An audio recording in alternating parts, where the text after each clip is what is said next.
You can see the foam growing at the top of the surface of the water. That's what you're looking for. That means that your yeast is active and will produce for you. Okay. The next thing we're going to do is add a little more sugar, 1/4 of a cup of sugar.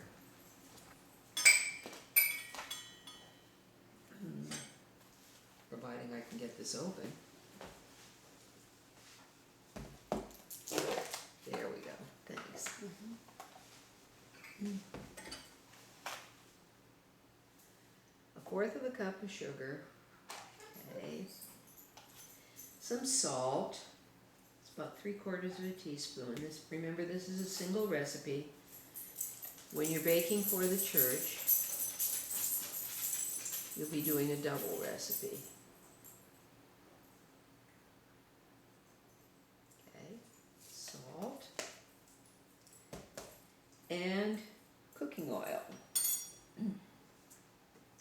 3 tablespoons of cooking oil.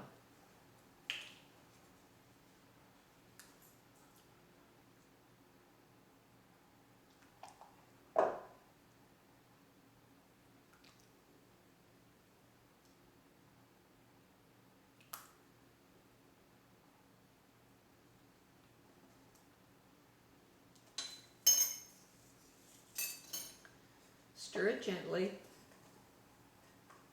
Doesn't hurt if you inadvertently add a little flour.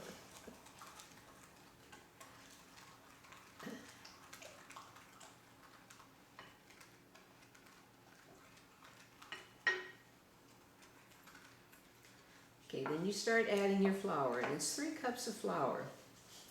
It's a good idea to sift your flour ahead of time. You'll find it makes a difference in the quantity that you add.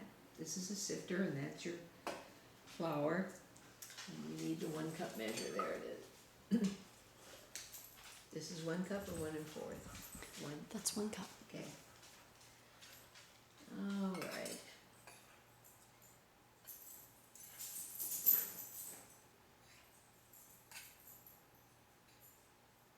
Did we sift 2 cups or 1 cup? I mean, 2 cups or 3 cups? Well, it's total 3, but we're going to put in 2 right now. Okay. Okay, you add your flour 1 cup at a time, and I like to blend it in with a whisk. The whisk merges the flour into the water more effectively without so many lumps. Makes a smoother batter and a smoother product in the end. Just don't beat it to death.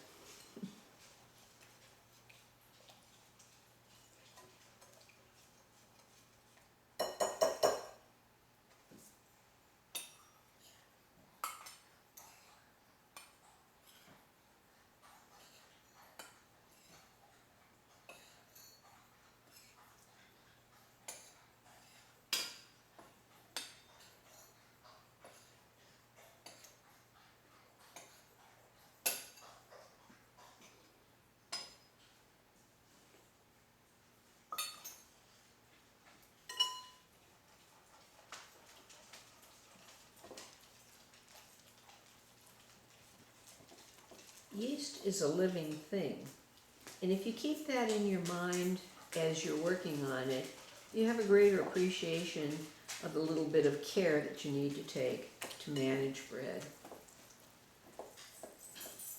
The sugar is what causes the yeast to grow and to rise, and the salt in the recipe gives it flavor, and the oil gives the bread cohesion. This is a sifter. If you don't have a sifter, a strainer works very well. Okay. We're going to sift the last cup of flour.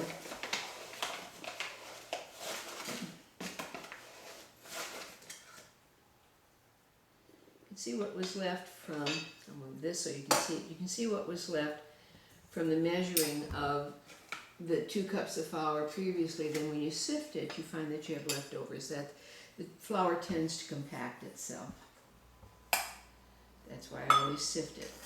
That way, if you need more flour, you can add more flour without getting the recipe overwhelmed with flour and having too much flour in it. Too much flour is not a good thing.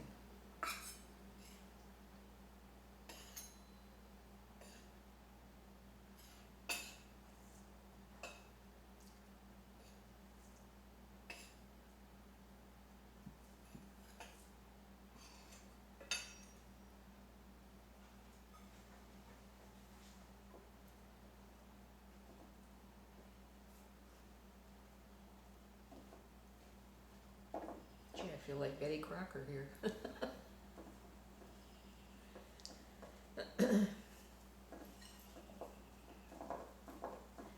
Okay, you can see now that the dough is starting to come together. This recipe makes a wet dough, and you can see this is quite wet. And that is affected by the humidity in the air.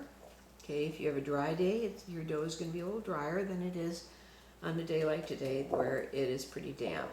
Okay, and this is okay because we're going to add a little flour to that and make sure that it's at the right consistency. The thing you don't want to have happen is have it become too stiff. Too stiff means that you have too much flour. And too much flour, as I mentioned before, is not a good thing. Too much flour makes a crumbly product, a dry product, and particularly we don't care to have the crumbly at communion time, gets all over everything. Okay, I put about 1/4 of a cup in there. Let's see what that does to the dough.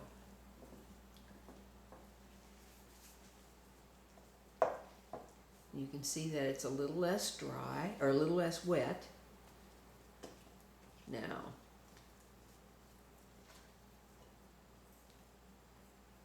I think that could stand just a teeny bit more.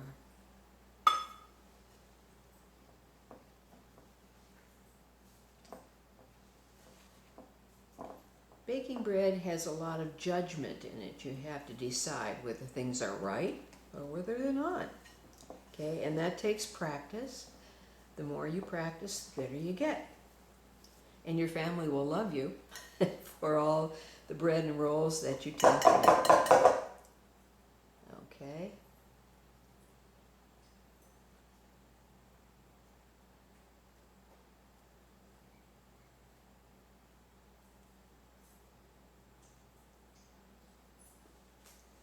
Now once your dough is incorporated, or your flour is incorporated in the dough, and you've cleaned out the whisk, okay, put a little flour in your sifter,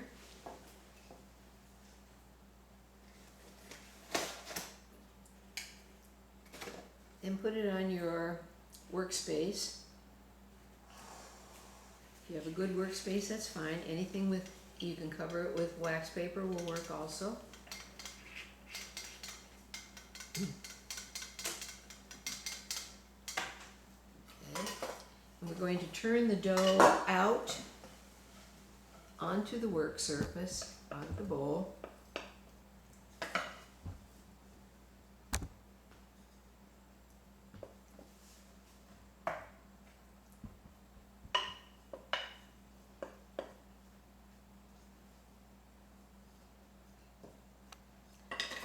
And cover it with the bowl. Purpose of this is to create a mini environment that causes the yeast to activate and begin its first rising, and that is a good thing.